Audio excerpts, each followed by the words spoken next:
Have you ever felt like you're missing out on meaningful connections or life experiences?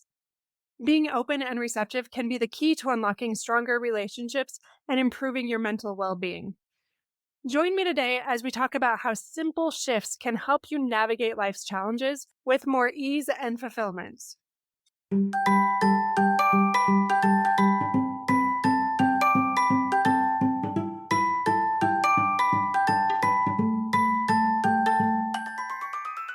Hey, parents, welcome to Fulfillment Therapy. Do you want to raise your kids better and have a stronger marriage? Are you up late at night researching marriage and parenting tools and self-care tips? Do you start each day hoping for deeper connections and less chaos, but it ends with family arguments and going 12 different directions again? My name's Kendra, wife, mom, therapist, and growth enthusiast. It wasn't until I discovered how to fulfill my unmet needs that I was finally able to show up as my best self as a spouse and parent. I realized that by meeting my needs, I could more fully meet the needs of my family with more energy and less resentment. In this podcast, I teach parents skills like boundary setting, prioritizing personal needs, communication, and claiming ownership. Just like my clients, you'll be shocked by the improvement in your marriage, parenting, and personal life when you focus on fulfilling your important unmet needs. Ready to prioritize yourself so you can quit mentally throat punching people? Then grab those earbuds and head outside, and let's walk and talk.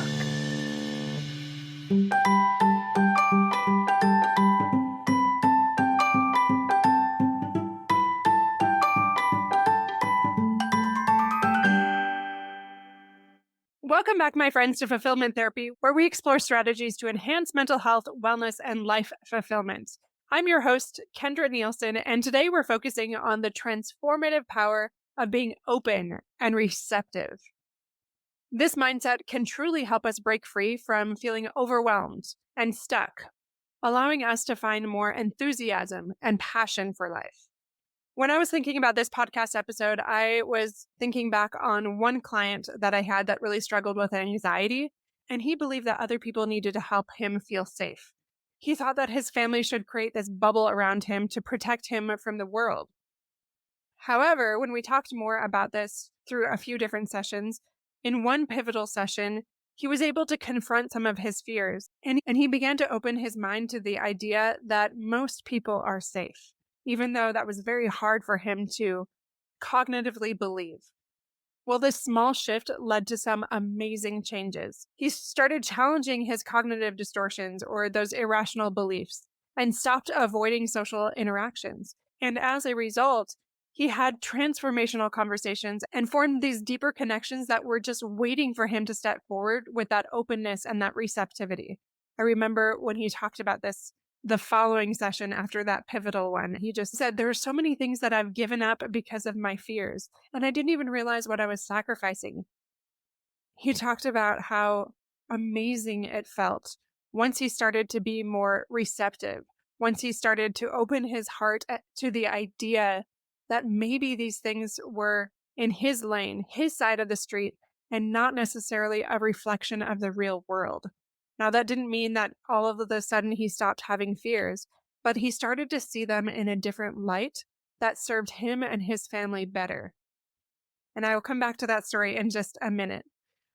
I want to talk more about openness and receptivity. So, being open and receptive means embracing those new ideas, those new perspectives and experiences with an open mind. This allows us to feel heard and understood, and is so closely tied to our mental health. Brene Brown said, vulnerability is the birthplace of connection and the path to the feeling of worthiness. Now, what does worthiness have to do with openness and receptivity? For parents, this might mean listening to our kids without judgment and creating a safe space for them to express themselves freely. As a spouse, this might mean looking again at some of their common complaints that they have about your relationship or about you, and finally taking ownership for your part so that you can both grow more fully. I know my husband and I have to do this all the time, and it can be really difficult to come face to face with those things. For example, if they're saying, you're too sensitive, you're so defensive, you're distracted during family time, any of those things, that might be an opportunity to take some ownership and be more open and receptive to what is being said instead of just shutting down. Now, I'm not saying their approach couldn't use some help because that's probably their side of the street thing, but recognizing what those patterns are and being open and receptive to what your part in that is. So, how does openness and receptivity impact our relationships? When we are receptive, we build trust and intimacy. It improves our communication and our conflict resolution skills. For example, a spouse who is open about their mental health struggles can create a supportive environment where both people feel understood and valued. And then this openness can lead to a more empathetic and compassionate relationship. That actually reminds me of my son the other day. He's more private about a lot of things, and he was being very reactive towards a lot of us and just not being kind. And after the second day of little reminders to be kind, I finally took him on a drive and I just said, "Hey, I'm not going to force you to tell me anything that you don't want to."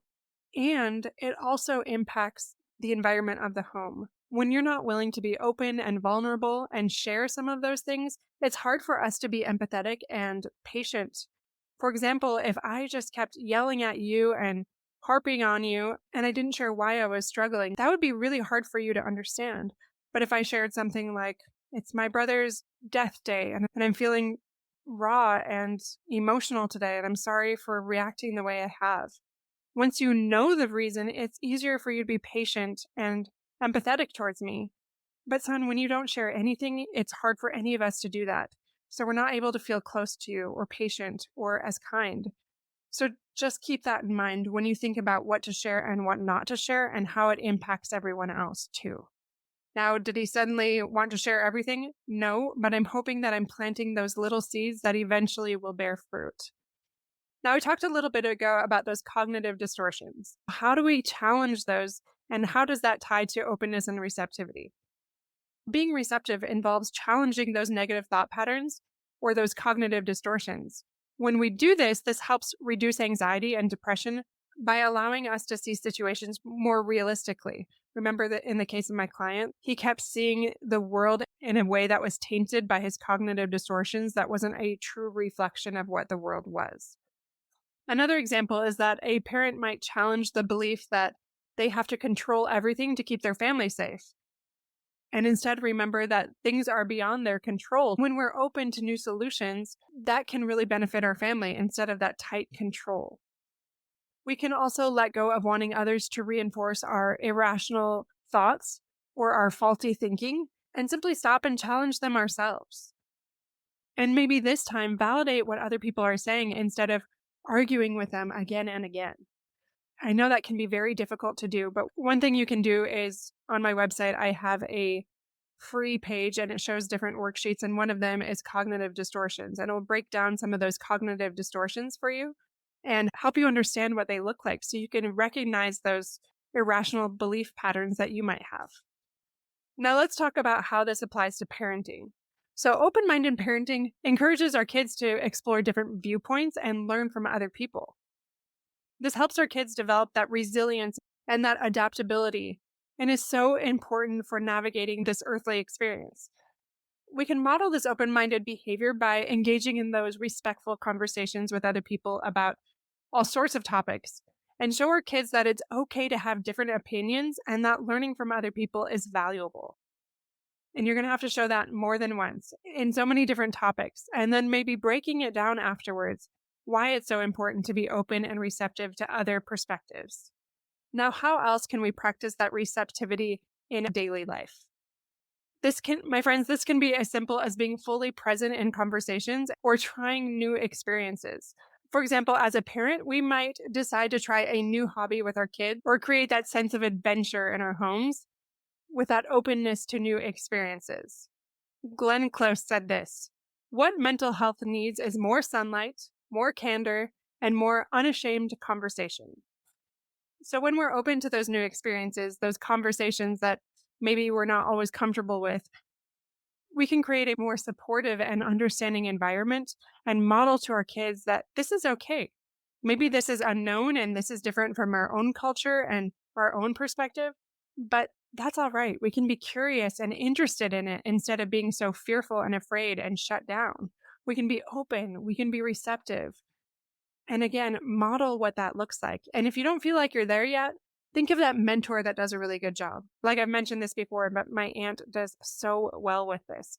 She just has this loving curiosity, even when the perspectives are different. And you can't help but feel loved and safe in that environment. And that's what we want to create for our children and our loved ones, and really anyone we encounter. So let's recap a few of those points from today. Number one, embrace that vulnerability. Be open and vulnerable, because that leads to deeper connections and this sense of worthiness. Transform your relationships with that openness, that greater trust, that deeper level of intimacy, and that better communication. Challenge those negative thoughts and be receptive to those cognitive distortions. And don't expect other people to reinforce these beliefs that might just be a paradigm that you are in that is not necessarily a reflection of true reality. Also, practice open-minded parenting and encourage that resilience and that adaptability in your kids by embracing different viewpoints and having conversations around things that maybe you weren't as comfortable talking about before, but maybe it's time. And for that last point, practice daily.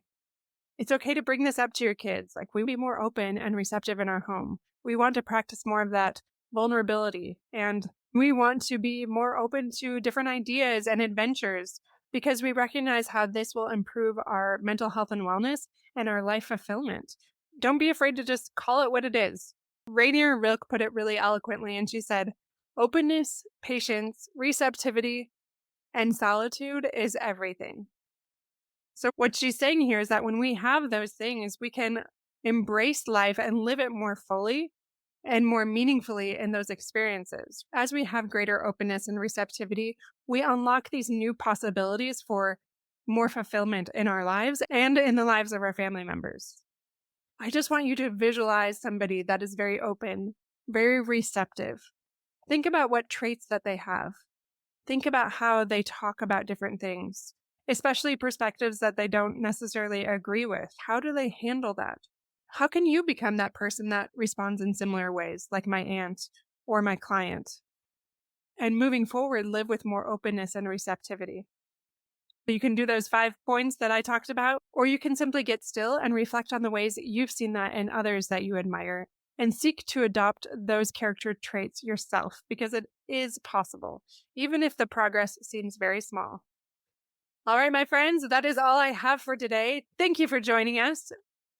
Don't forget to check out our blog on fulfillmenttherapy.org/blog. And I'll see you back here on Mondays and Thursdays with a new episode. Until then.